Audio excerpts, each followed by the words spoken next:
우리는 이 성경이 하나님의 말씀인 것을 믿습니다. 우리는 이 성경을 통해서 구원을 받고 복을 받을 것입니다. 아멘, 아멘, 아멘. 우리 복을 주시는, 구원과 복을 주시는 우리 하나님의 말씀, 잠언 16장 1절에서 3절입니다. 잠언 16장 1절에서 3절 같이 봉독하겠습니다. 마음의 경영은 사람에게 있어도 말의 응답은 여호와께로부터 나오느니라. 사람의 행위가 자기 보기에는 모두 깨끗하여도 여호와는 심령을 감찰하시느니라. 너의 행사를 여호와께 맡기라. 그리하면 내가 경영하는 것이 이루어지리라. 아멘.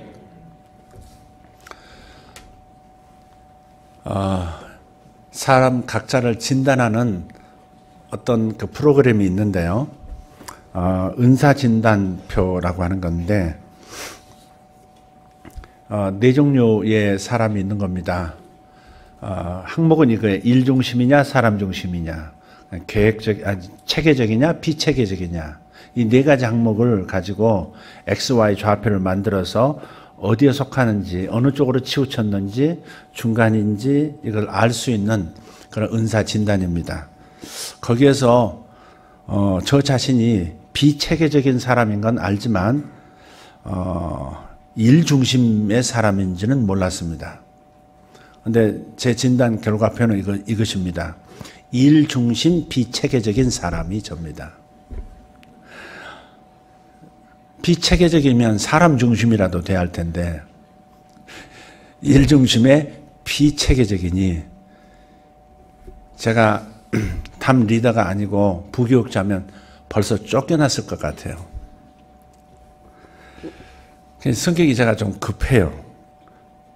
체계적이면 급할 일도 이렇게 좀 이렇게 적어지도록 만들 텐데, 비체계적이니까 준비가 약해가지고,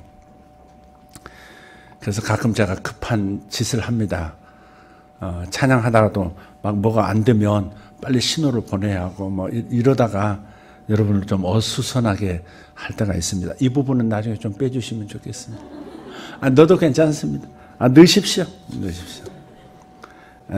넣으십시오. 가끔 제 연약한 부분을 얘기하면 조금 제가 오버하는 게 있다고 생각하시고 조금 거기서 감해서 생각해 주시면 감사하겠습니다.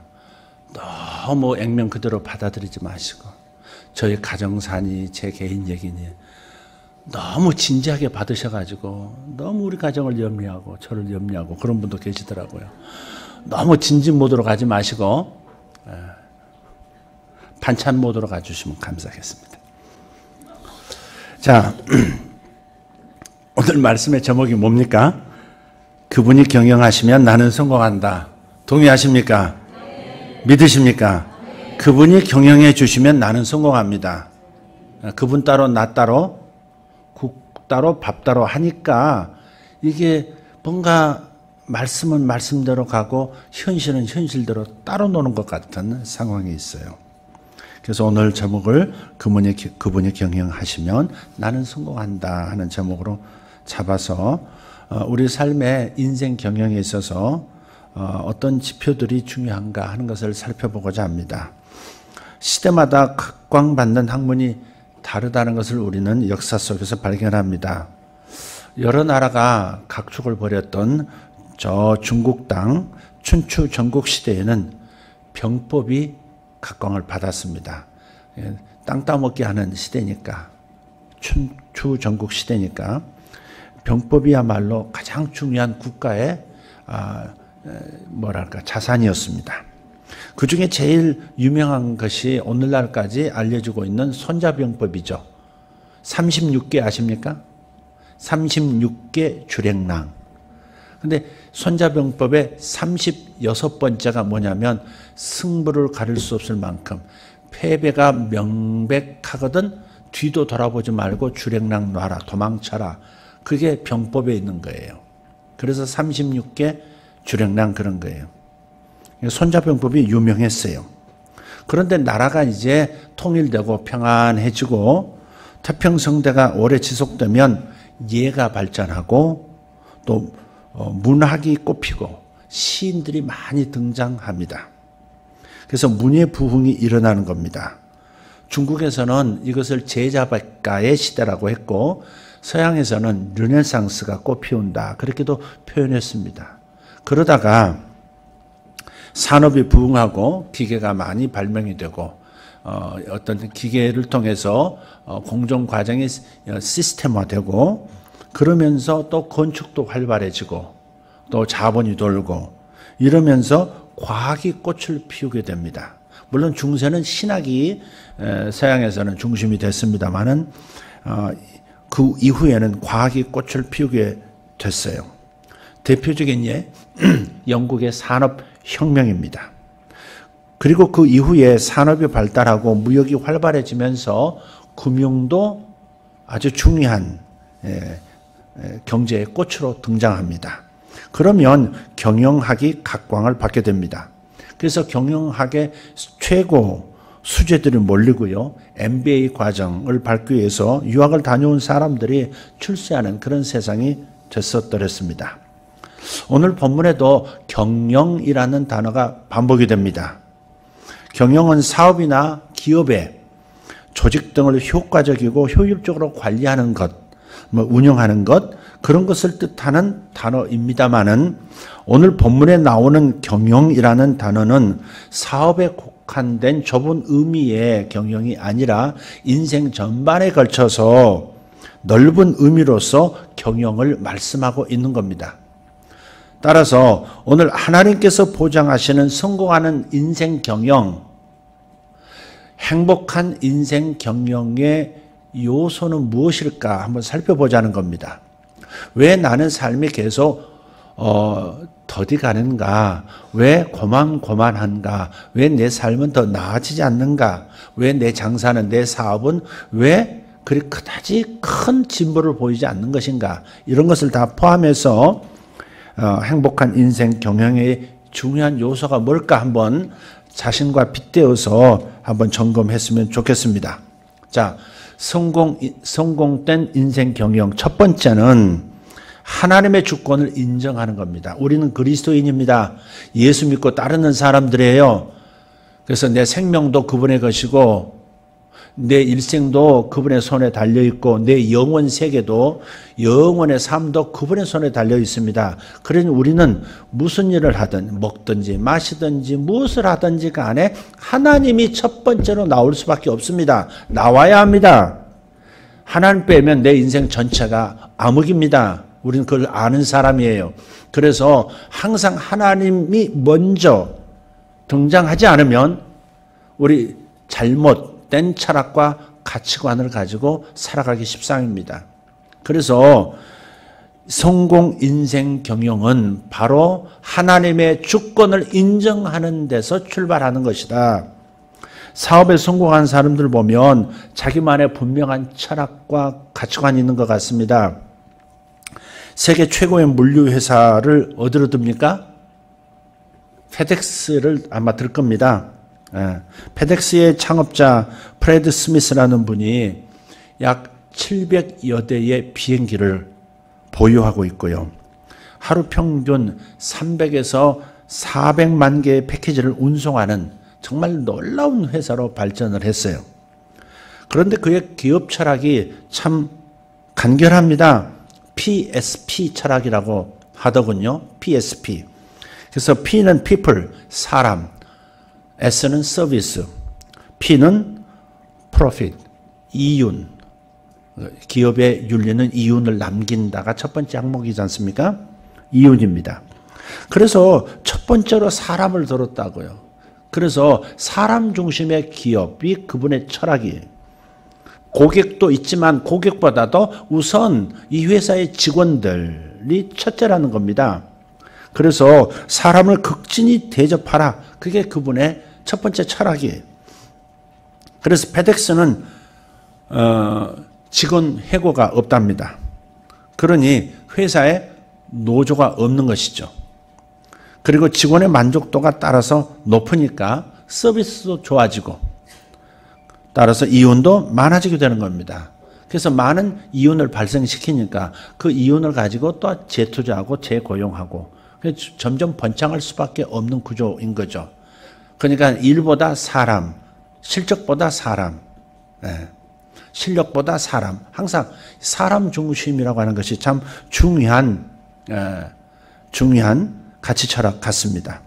이와 마찬가지로 인생 경영에 성공하기 위해서는 분명한 철학이 있어야 합니다. 오늘 본문 1절 말씀은 다음과 같이 말씀하죠. 한번 같이 읽어볼까요? 1절을 마음의 경영은 사람에게 있어도 말의 응답은 여호와께로부터 나오느니라. 아멘.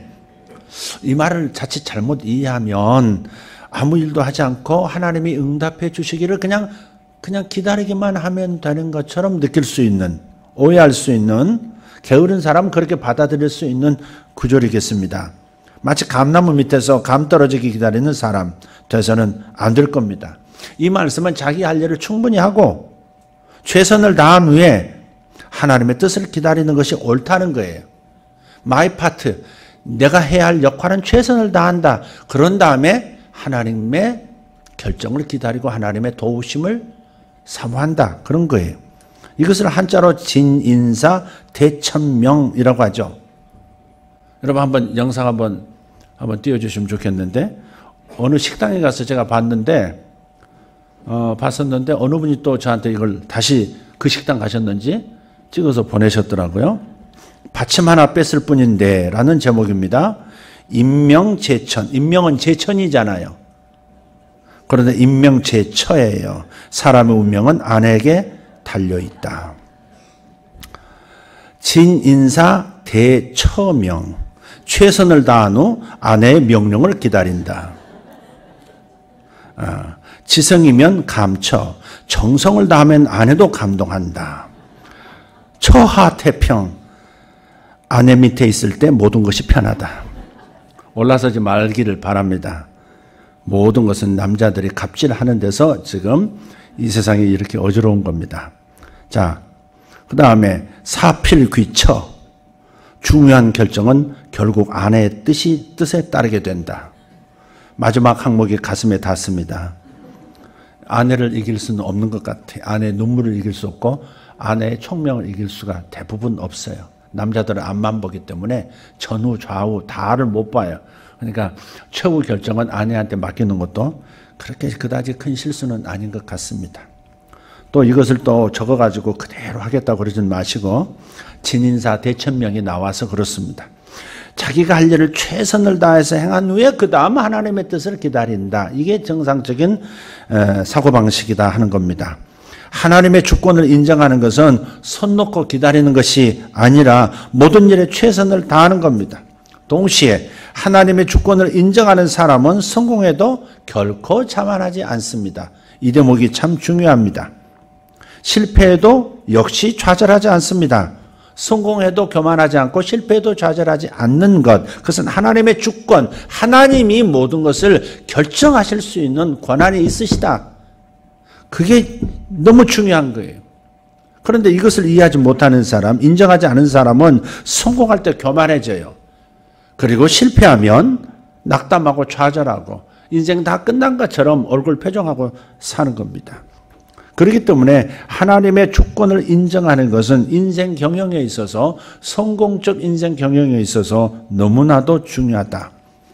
욥을 한번 생각해 보십시오. 얼마나 욕을 많이 본 분입니까?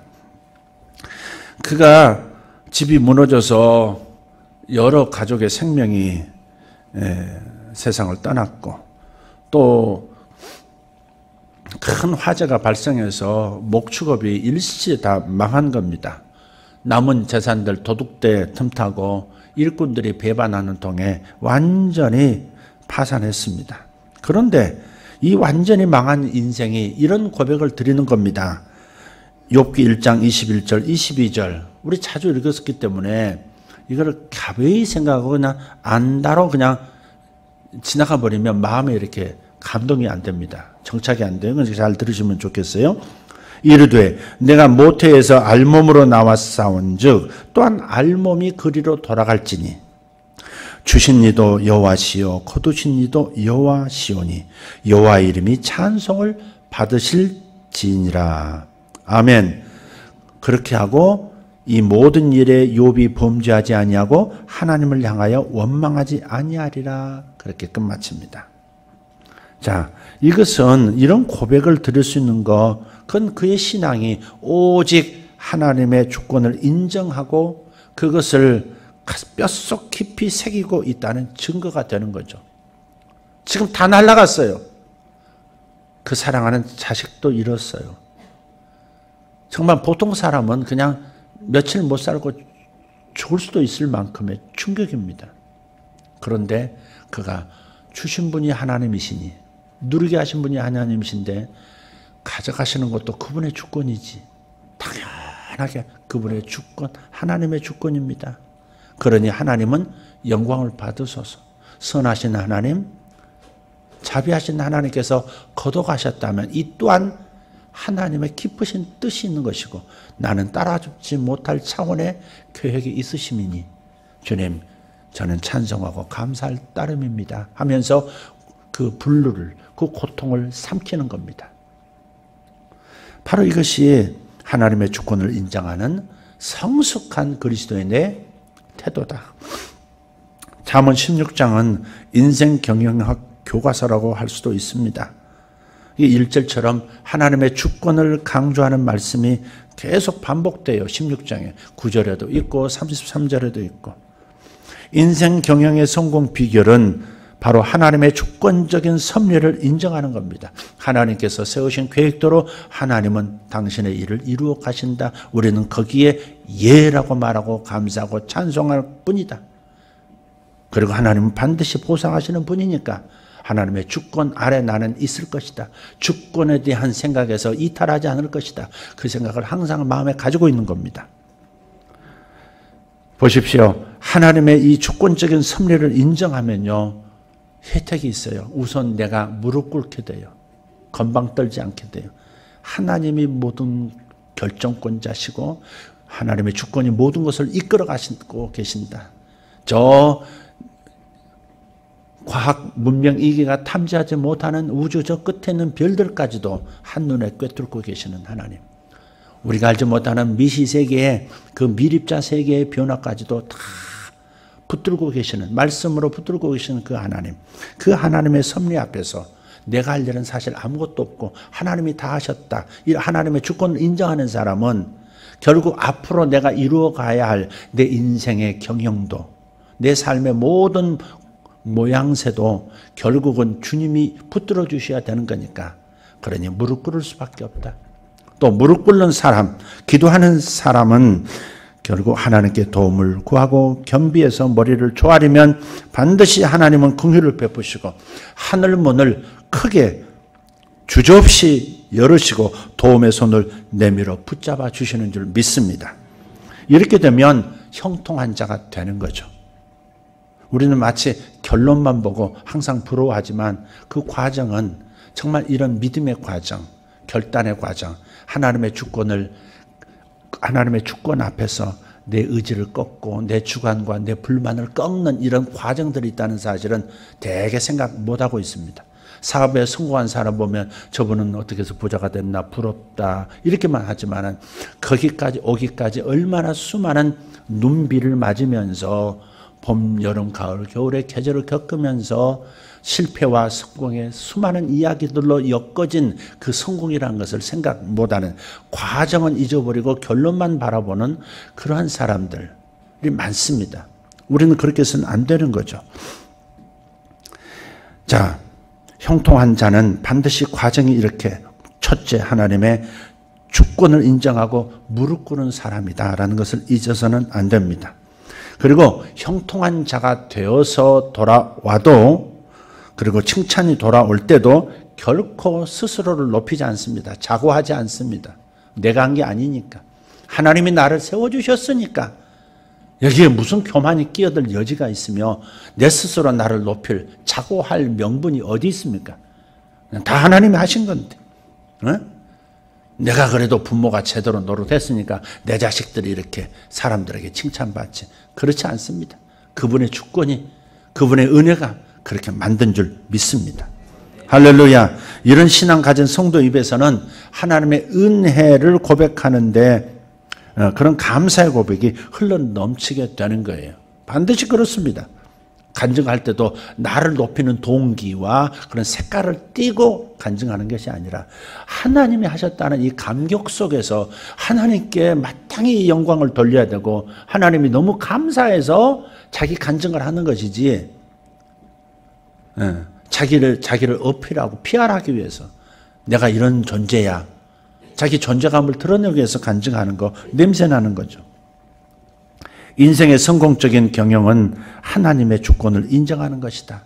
지금 성공하는 인생 경영의 핵심은 하나님 주권 인정에 있다고 지금 거듭거듭 말씀하고 있어요. 여러분이 아예 못이 바뀌었으면 좋겠습니다. 아멘. 10개 새 나가더라도 한마디 다시 들어가 똑같은 말이 마음에 확 깊이 여기서 여기까지가 얼마나 거리가 멀다잖아요. 그죠? 여기서 세상에서 제일 먼 거리가 여기서부터 여기라고 그러잖아요. 가슴으로 이렇게 새기는 하나님의 주권, 하나님이 다 하시는 것이다. 하나님이 결정하시면 모든 것이 될 수밖에 없고 따라서 하나님 주권 앞에서 무릎 꿇고 정수리 숙이고 목 꺾어야 된다. 못을 박아야 합니다. 주님 은혜 아니면 나는 잠시도 설 수 없나이다. 나는 아무것도 한 것이 없나이다. 모든 것이 하나님의 은혜일 뿐입니다. 이렇게 고백하는, 항상 고백하는 성숙한 그리스도인 되기를 축복합니다. 그래서 하나님의 주권을 인정하되 주어진 일에는 최선을 다하십시오. 그리고 결과는 주님께 맡기고 어떤 경우에도 감사하고 주님을 따르는 삶이 되시도록 그렇게 인생 경영하시기를 축복합니다. 첫 번째, 성공적인 인생 경영, 하나님의 주권 인정하기입니다. 두 번째, 성공하는 인생 경영 두 번째는 하나님의 눈을 지각하기, 하나님의 눈을 의식하기입니다. 한번 생각해 보세요. 세상은 온통 감시 카메라 천국입니다. 우리나라가 전 세계에서 감시 카메라가 제일 많다는 보고도 있습니다. 골목과 건물 비롯해서 엘리베이터, 물론 건물 입구는 자기 아파트 입구, 뭐 연립주택 입구에까지 요즘은 전부 이 감시 카메라가 설치되어 있어요. 도시와 도시의 경계마다 방범용 카메라가 24시간 촬영하고요. 도로 막마다 몇백 미터에 하나씩 그 모든 지나가는 오고 가는 사람과 차량을 감시하는 그런 카메라가 있습니다. 그래서 수많은 범인들이 이 카메라에 잡혀서 검거됩니다. 강도짓을 하고 도둑질하는 범인들을 보면 카메라를 피하기 위해서 모자도 쓰고 마스크도 쓰고, 오늘 일부에 마스크 쓰고 온 청년이 갑자기 마스크를 벗더라고요. 그 패션이고, 요즘 청년들 마스크 하는 거 미세먼지만이 아니라 이게 패션이고, 이렇게 덮는 게 아니라 이렇게 코 아래로 이렇게, 혹은 이 턱 아래까지 마스크를 하더라고요. 옛날에 어떤 자매가, 청년 자매가 공부하러 오는데 꼭 턱에다가 이렇게 검은 마스크를 쓰고 와서 턱에 종기가 났나, 쟤 왜 저러나. 물어봤더니 그 요즘 트렌드래요, 젊은 청년들. 그러니까 마스크 썼거든 가만 놔두시면 되겠습니다. 범인 아니냐고 생각할 필요도 없고. 그냥 어떤 범인들은요, 그걸 피하기 위해서 카메라를 깨뜨리고 작업 들어가고, 전원을 차단하기도 해요. 영화 보면 전원부터 끊잖아요. 사탄도요, 참 우리 예배부터 끊어버립니다. 욥도 예배부터 막잖아요. 양과 소 처리해버린 것은 뭐예요? 자기 죄를 속죄할 제사를 끊어버린 거거든요. 예배를 끊어버린 거거든요. 그러니까 사단은 예배부터 손봐요. 그러니까 여러분, 좋은 일 있을 때도 예배부터 사단이 벌써 기도 열심히 하고, 그냥, 열심히 하나님 살려달라고 기도하던 사람이 거기에 도달하면 또 예배가 희미해지고, 드문도 이빨 빠지듯이. 이빨 빠진 거 한번 생각해 보세요. 제가 씹었는데 이빨이 서너 개 빠져서 봐요. 얼마나 흉측합니까? 보기 싫습니까? 그러니까 이렇게 드문드문 예배를 그러면 안 돼요. 꾸준히 할 필요가 있어요. 사단이 예배부터 치는 거예요. 욥의 제사부터 쳐버렸듯이, 그러고 난 다음에 그냥 모든 것을 그냥 망가뜨리듯이 우리도 마찬가지예요. 예배부터 사탄은 친다 그 생각해야 돼요. 좀 곁으로 갔습니다만은 어쨌든 이 감시 카메라가 있음에도 불구하고 완전 범죄를 꿈꾸는 사람들 전원 차단하고 감시 카메라 깨고 물건 훔쳐가고 강도짓하고. 근데 세상에는 간혹 완전 범죄가 있는 것 같습니다. 예. 그래서 때로 범인을 잡지 못하는 그런 경우도 있습니다. 그렇지만 하나님의 눈은 피할 수가 없어요. 인생 경영, 성공적인 인생 경영의 두 번째 비결은 하나님의 눈을 의식하면서 사는 거예요. 내가 하나님의 눈을 의식하면서 살고 있는가를 지각하는 거예요. 내가 결과를 내다보면서 지금 선택하는가를 지각하는 것이 지각 선택이듯이 내가 하나님의 눈을 의식하면서 하는가, 하나님 눈을 덮고 애써 무시하고 사는가를 살펴보셔야 돼요. 감시 카메라 싹 몰로 덮는 것은 뭔가 은밀한 일을 행하기 위함 아닙니까?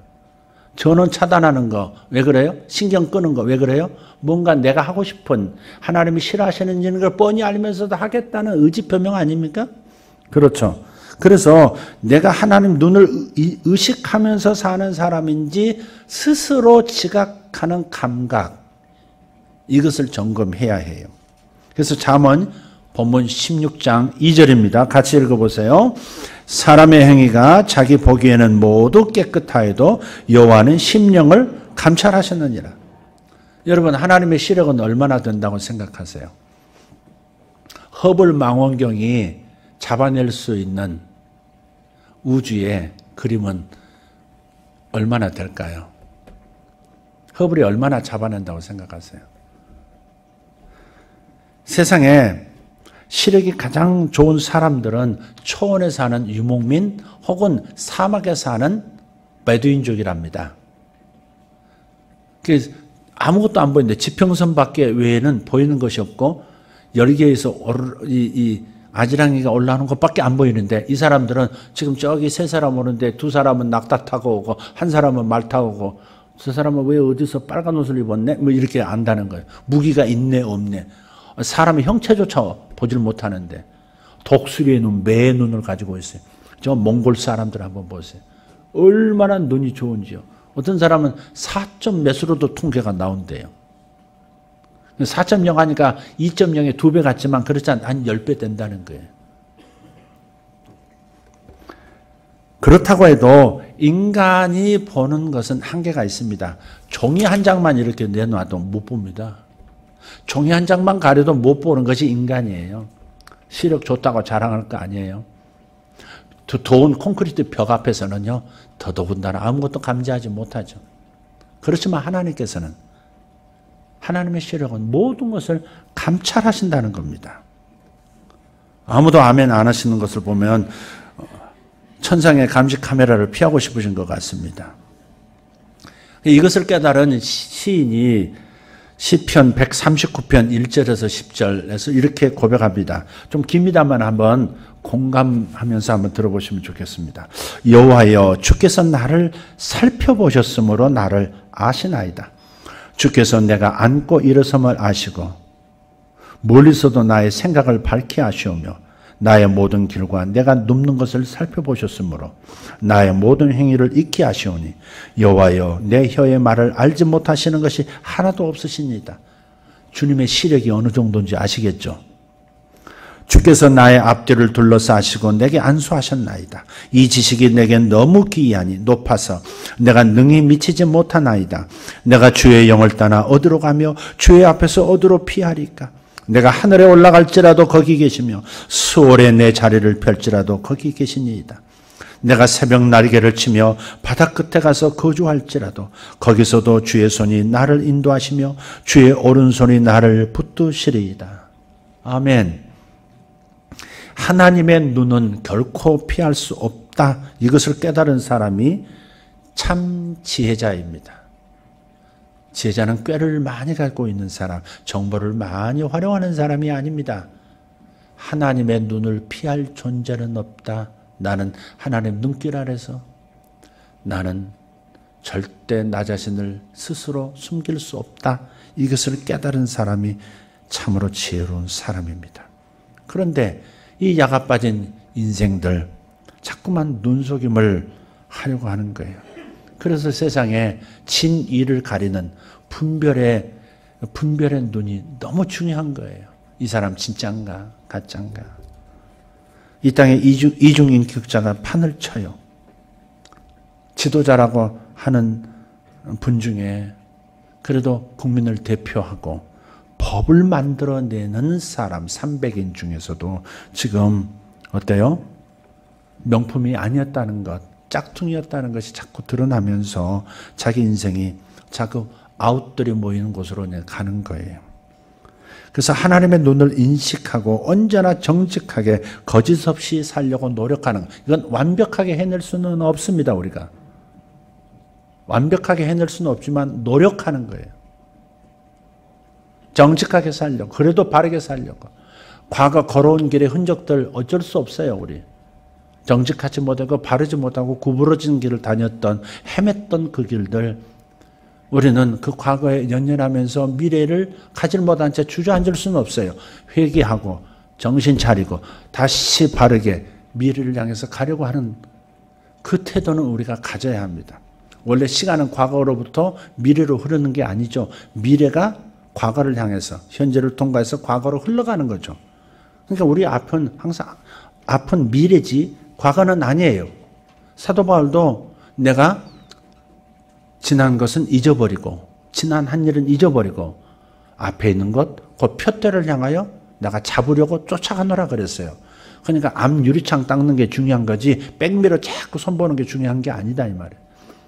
그러나 앞 유리창을 바라보고 비전을 향해서 미래를 향해서 가려면 과거에 내가 어찌했는가 회개하고 자책하고 내가 청화하는 그 태도를 가지고 있어야 바르게 미래를 결정할 수는 있는 거죠.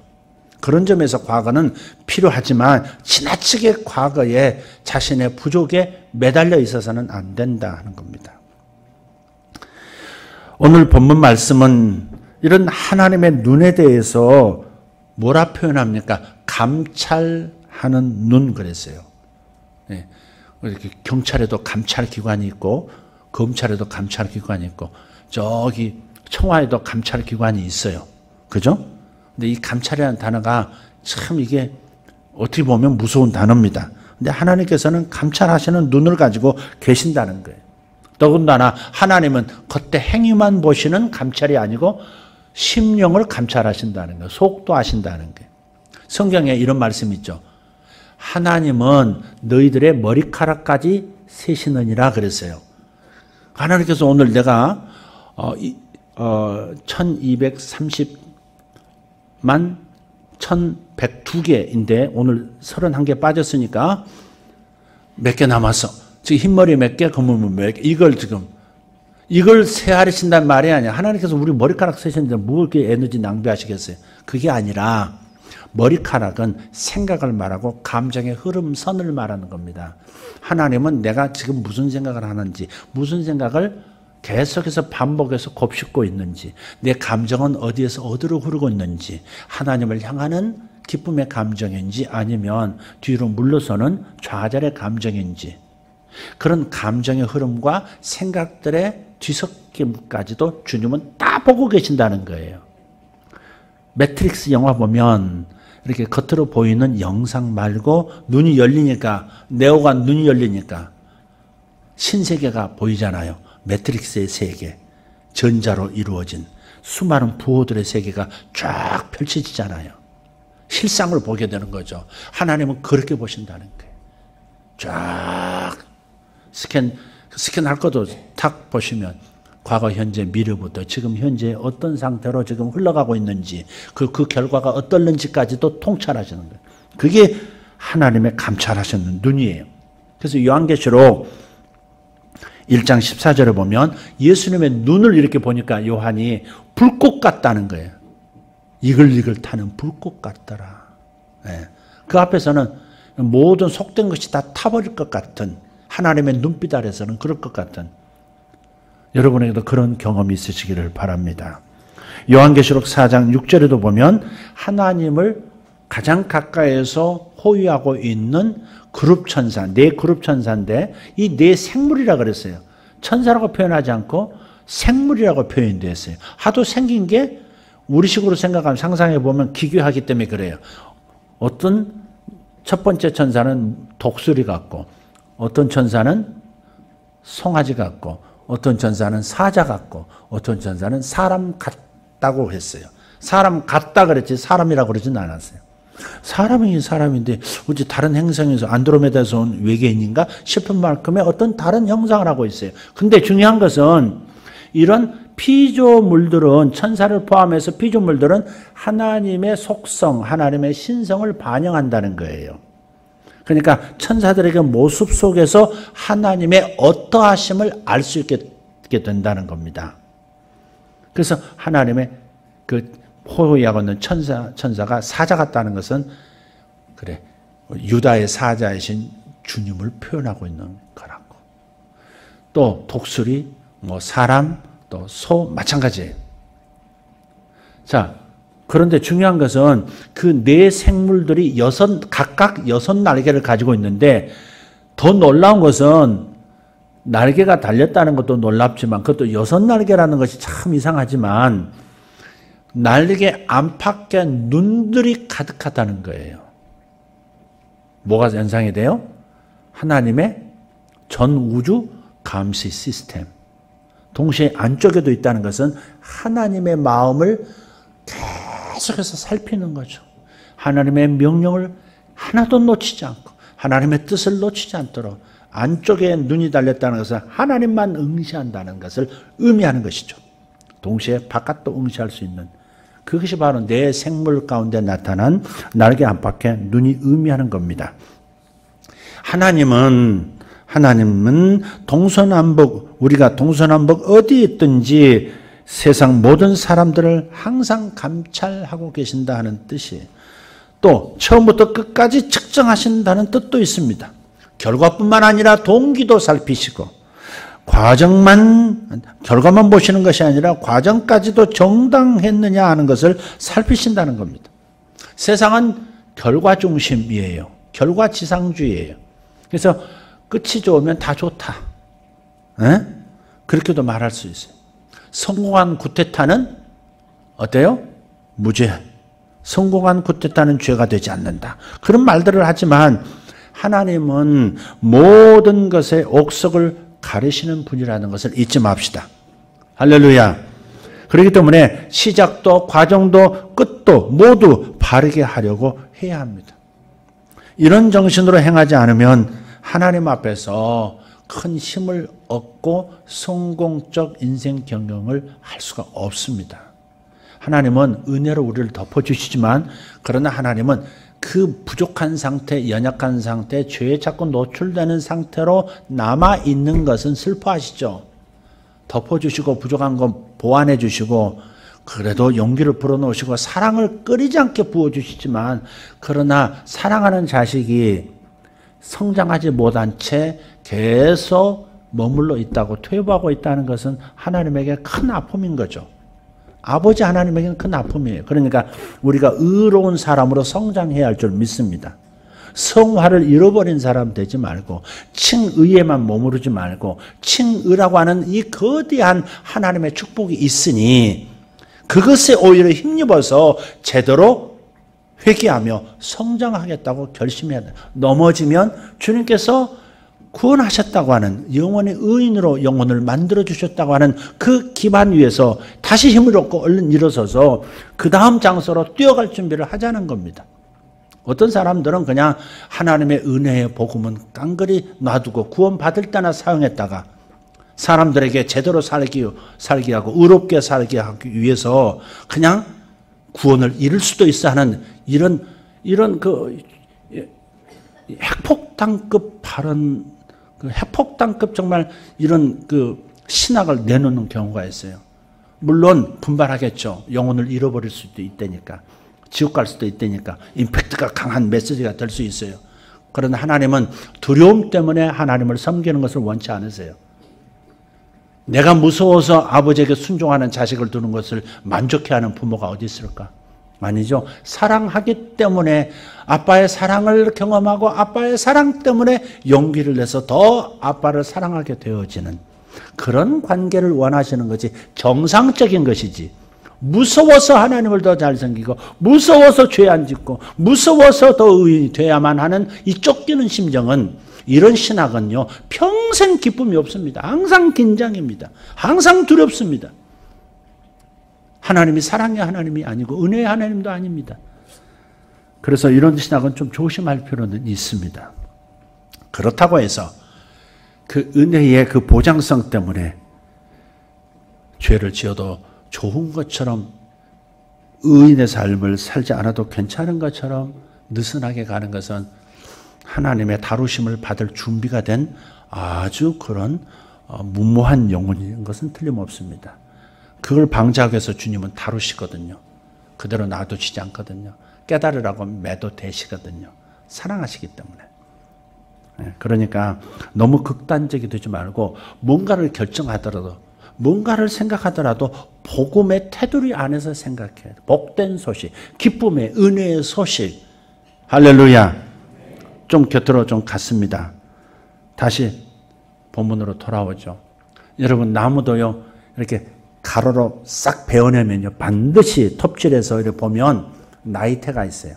몇 년 살았는지, 그리고 어느 해가 가물었는지, 어느 해에 물이 충만했는지, 어느 해에 햇빛을 많이 받았는지, 어느 해가 구름이 많이 끼었었는지, 그걸 다 알 수 있어요. 나이테만 봐도 다 아는 거예요. 마찬가지로 하늘나라의 행위록에는 우리의 일거수일투족이 매일매일 기록이 되는 겁니다. 우리의 생각도 기록되고요. 반복해서 묵상하는 것도, 나쁜 것도 묵상하잖아요. 반복해서 생각하잖아요. 다 기록된다는 거죠. 사실은 행위록에만 기록되는 것이 아니라 우리가 행위록이라는 책이 기록된다고만 생각하지 마시고, 사실은 내가 살아가는 이 세상 모든 우주 만물에 다 기록이 됩니다. 만물은 에너지거든요. 나도 에너지고요. 내 생각도 에너지고요. 내 속에서 일어나는 죄의 생각도 에너지고요. 내 속에서 일어나는 의와 선의 생각도 에너지라, 에너지끼리는 서로 소통하는 겁니다. 이해가 되세요? 그래서 내가 의로운 삶을 살기 시작하면 내 주변의 만물들도 그런 의로운 자들을 향한 반응을 보여요. 그런 사람들을 우주는 밀어주도록 시스템이 되어 있는 거예요. 하나님이 누구를 꼭 벌하셔서가 아니라 하나님이 만드신 인간 살아가는 이 환경, 창조 세계 자체가 시스템이 그렇게 되어 있다고요. 하나님이 저주하시는 것이 아니라 스스로 저주받도록, 만물이 그를 거절하도록. 예를 들어 카인이 아벨을 죽이고 일어섰을 때 땅도 그를 토해내고, 뭔가를 해도 일이 되지 않고, 곡식을 심어도 거둘 것이 없고, 만물이 그를 거절하는 거예요. 그러니까 만물이 우리의 행위와 우리의 생각도 우리의 감정도 하나님과 세상을 향한 태도도 다 읽고 있다는 거예요. 저들만의 부호로 읽고 있는 겁니다. 그러니까 행위록에 기록되어 있다. 일거수일투족이 하나님 앞에서 감출 수 있는 것이 없다. 이런 생각을 가지면 바르게 살 수 있는 힘과 자각력이 더 있어진다는 겁니다. 하나님 없는 세상에서 하나님을 의식하고 사는 자세가 중요한 줄 믿습니다.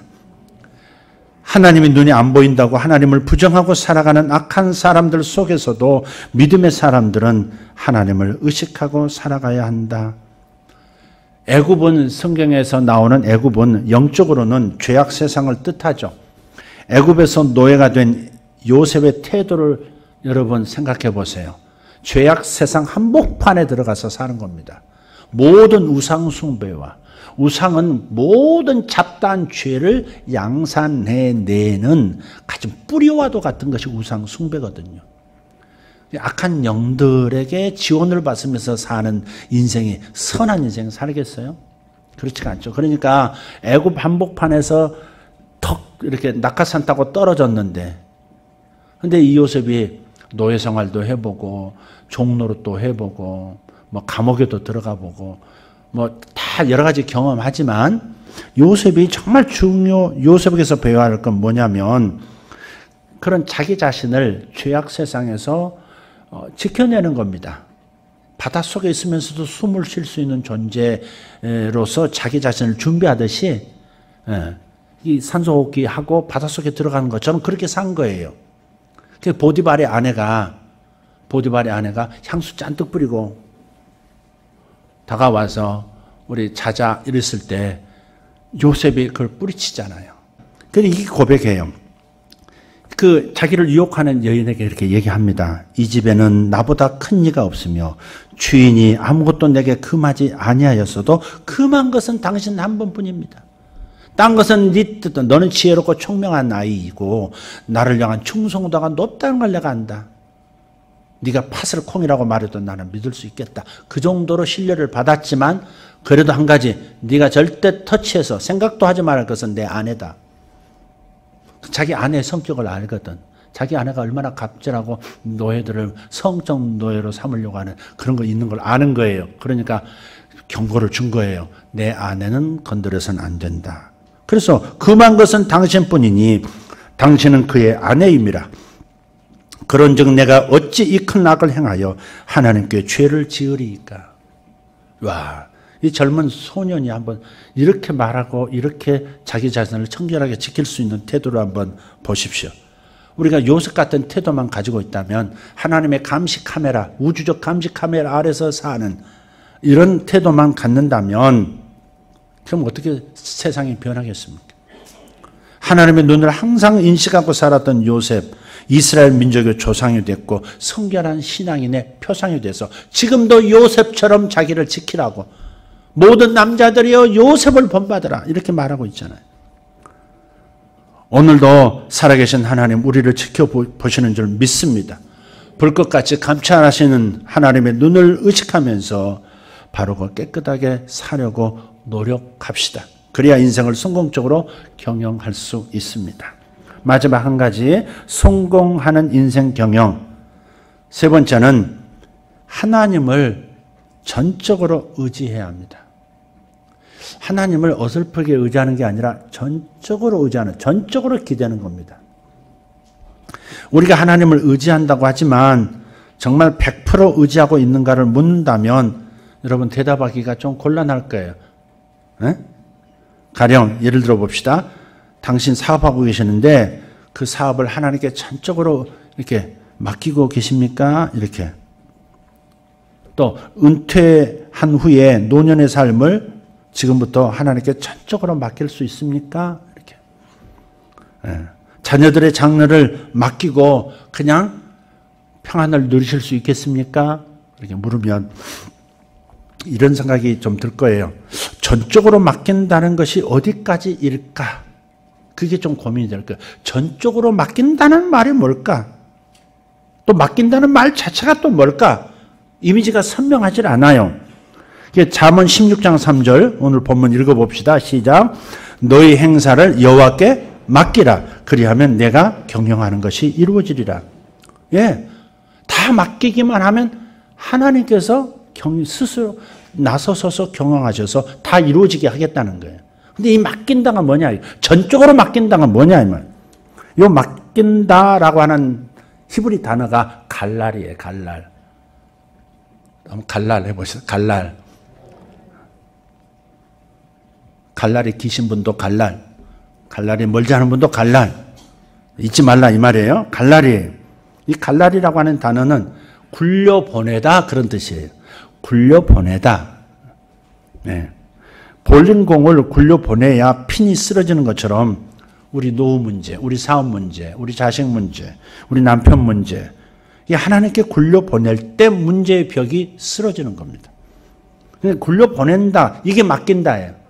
맡긴다. 이거 맡긴다를 이렇게 얹어놓고 돌아선다. 이렇게 이미지를 가져도 괜찮겠습니다만은 하나님의 이 히브리 언어에 담긴 그림 언어를 이해하십시오. 굴려보내라고요. 굴려보내면 핀이 탁 쓰러지면서 스트라이크! 하이파이 이렇게 하듯이 쌍수 하이파이 이렇게 하듯이 이렇게 하나님께 굴려보낼 때 우리의 삶의 돌파가 일어난다는 거예요. 그런데 문제는 자신이 없으면 해봐서 아시죠? 볼링. 이렇게 달리다가도 이게 스텝이 맞나 하는 주춤하는 사이에 볼이 딴 데로 굴러가요. 저는 언제 한번 또 아이들이 하도 운동을 좋아하고 방학 때 와가지고 볼링하러 가자 그러면 좀 끌려갑니다. 개 끌려가도 끌려가는데 그래도 웃으면서 가야지 어떻게 해요. 제가 처음에 이제 큰아이가 가자 그러면 아무 말도 안 해요. 둘째가 가자 그러면 조금 한번 고민하는 척해요. 근데 아내가 애들이 가자면 가야죠. 그러면 또 처하, 인명처하. 아내 말을 아내 밑에 있는 게 좋습니다. 일어나가지고 갑니다. 근데 이제 처음 볼링할 때 제가 자빠진 적이 있어요. 볼링을 이렇게 볼을 굴려야 되는데 손가락에 끼고 던진 거예요. 볼 따라서 가서 쭉 가고 이제 쓰러져가지고 완전 그냥 웃음판이 그 볼링장 안에 다 웃더라고요. 너무 창피해가지고 일어났는데도 한참 누워서 안 일어날까 그러다가 기절한 척 할까 그러다 쫙 했는데 그대로 몸이 딸려가서 팍 좀 세게 했으면 아마 가서 핀을 때려 내 머리가 때렸을 것 같아요. 머리도 큰데. 그러니까 이게 주춤하면 안 돼요. 두 마음을 품으면 안 돼요. 하나님께 맡겨가지고 이게 정말 맡긴다고 하나님 알아서 하실까? 뭐 이런 거 있잖아요. 순간적으로 오는 생각들. 그 꾀가 참 지혜를 막아요. 굴려 보내버려야 돼요. 그러니까 맡긴다도 현대적인 우리가 이제 자주 하는 그런 볼링을 한번 생각해 보자. 굴려 보낸다. 하나님께 굴려 보낸다. 마치 오르막에서 내리막 쪽으로 굴려 보내듯이 굴려 버려요. 다시 돌아올 수 없도록, 다시 되찾을 수 없도록.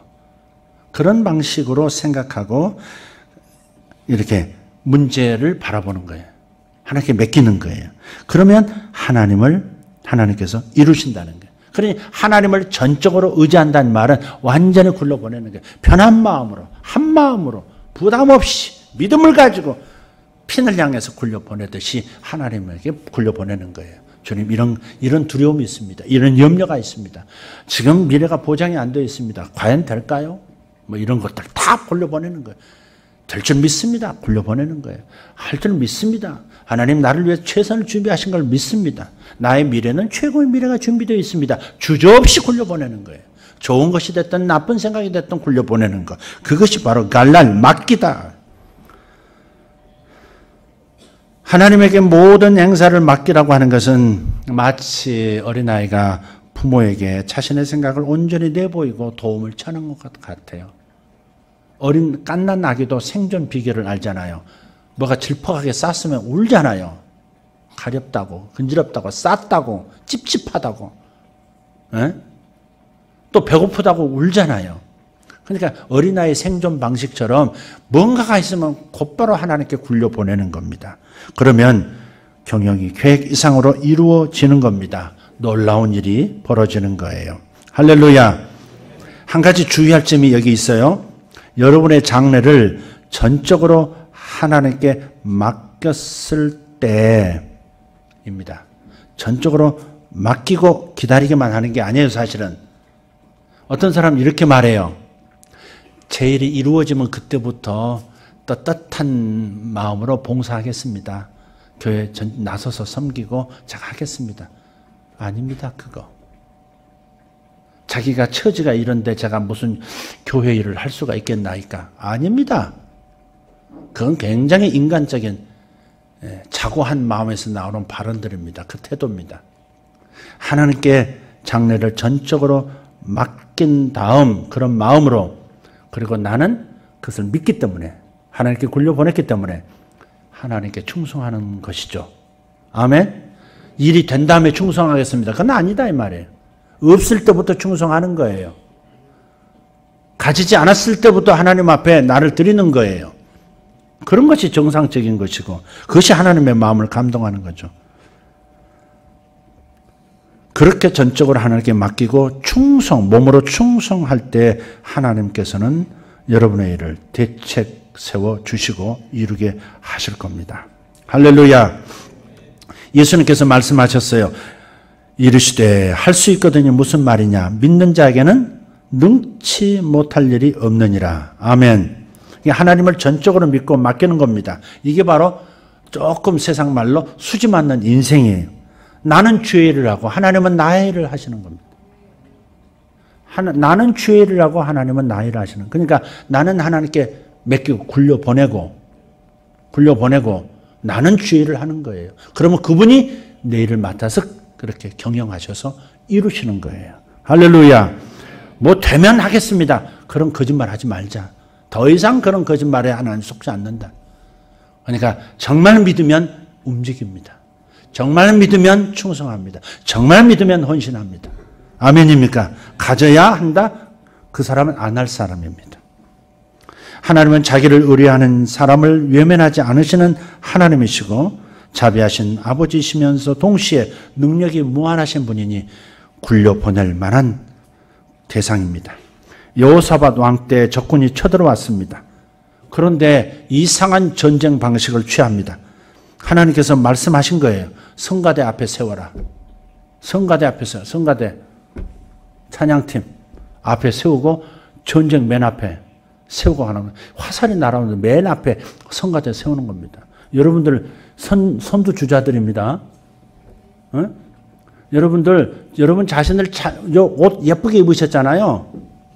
여러분 구별된 저분들하고 달라요. 구약은 레이족속이라 그랬잖아. 뭐 구약을 굳이 들지 않아도 여러분 옷 입은 뽐새부터 벌써 우리하고 차이가 있잖아. 나보다 낫잖아요 지금. 거룩해 보이고 깨끗해 보이고. 어? 안 그래요? 저를 좀 쳐다보시죠. 정주수 터프가이. 오늘 가죽 잠바 딱 입고 들어오시던데. 볼링 하십니까? 볼링 할 줄 아시나요? 몰라요 진짜? 아, 주여. 그 석재익 집사님 머리로 말고 볼링 하십니까? 그러면 석 집사님, 터프가이 정주 집사님 두 분이서 이 가족 단위로 애들 포함해서 가족 단위로 볼링 대회를 한번 계획해 보시기 바랍니다. 아시겠죠? 공적으로 지금 얘기했으니까 꼭 저기 몸으로 뛰시는 분 터프가이, 그다음 머리로 뛰시는 분 석재익 볼링 대회 한번 하십시다. 우리 한 번도 안 해봤죠 이런 거. 볼링 대회 가족 단위로 합니다. 아주 특별한 담임 목사 시상을 준비하도록 하겠습니다. 아주 과한 상품을 준비하도록 할 테니까. 왜 하느냐? 맡긴다를 몸으로 한번 경험해 보자고. 맡긴다가 뭔지. 처음 하셔도 괜찮아요. 맡긴다를 경험하기 위해서 한번 해보는 것도 괜찮을 것 같아요. 다시 여호사밧으로 돌아오겠습니다. 성가대를 앞세우고 노래 부르면서 찬양하면서 앞에 나가는 겁니다. 하나님 시킨 대로 하는 겁니다. 그런데 이게 뭐예요? 이렇게 찬양대를 군대 앞에 세웠다고 하는 것은 뭘 말하는 거예요? 여호사밧이 전적으로 하나님께 맡겼다는 겁니다. 말씀대로 한다는 것, 전적으로 믿고 맡긴다 하는 뜻을 의뢰한다는 것을 보여주는 거예요. 근데 어떤 일이 벌어졌습니까? 자중진환이 적들 연합군 가운데 일어난 거예요. 서로 죽이고 난리가 난 겁니다. 나중에 가가지고 전진 성가대 앞서서 가서 보니까 전부 죽어 나빠져 있고, 그리고 전부 그들이 가지고 있는 무기들, 또 금은 보화들을 다 탈취한 겁니다. 거둬가지고 돌아온 겁니다. 손 하나 까딱하지 않고 승리해버린 겁니다. 이게 전적으로 맡기면 하나님의 경영이 적들을 파하고 문제를 해결하고 승리를 내게 안겨주신다 하는 겁니다. 이게 구약만의 얘기가 아니라 우리 삶의 이야기입니다. 여러분 너무 영적인 것만 영적인 승리만 생각하지 마시고, 여러분이 세상에서 살면서 사업하는 사람으로서 이윤을 남기고 그 발생한 이윤을 가지고 다시 하나님을 섬기고 다시 한번 회사를 재투자해서 더 키워나가고 많은 사람 고용하는 것이 하나님의 영광 아닙니까? 그러니까 여러분이 이런 데도 적용하셔야 돼요. 영적인 것에서부터 물질적인 영역, 모든 영역에서 하나님께 맡긴다고 하는, 전적으로 의지한다고 하는 것이 얼마나 큰 승리를 가져오는지를 경험해보자 하는 것입니다. 할렐루야. 인생의 경영 성공하기 원하신다면 하나님을 전적으로 의지하십시오. 하나님이 기적 보여주시고 승리를 안겨주실 줄 믿습니다. 여러분, 성공적인 인생 경영의 핵심 요소 3가지 뭐라고 그랬습니까? 첫째, 하나님의 주권 인정하기. 하나님의 주권을 인정하자. 두 번째, 하나님의 눈을 의식하며 살자. 세 번째, 하나님께 전적으로 의지하자. 맡기자. 이것이 성공적인 인생 경영의 중요한 요소입니다. 한번 더듬어서 더듬어서 다시 한번 여러분 삶과 마음과 비교하시면서 묵상하시는 시간 한 주간 가지시고 좋은 변화가 있기를 축복합니다. 기도하겠습니다. 하나님 감사합니다.